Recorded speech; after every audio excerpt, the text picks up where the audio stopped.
മോചനവും ചെയ്യുവാൻ നിങ്ങൾക്കഖിലേശൻ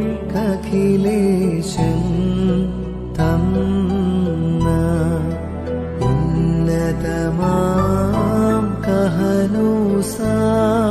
സ്ഥാനം കഹനകളെങ്ങനെ കാത്തിടും പിൻമണ്ണുലകുകൾ തൻ താക്കോ ദത്തമതായി നിങ്ങൾ പക്കൽ ദൈവഹിതം കാത്തി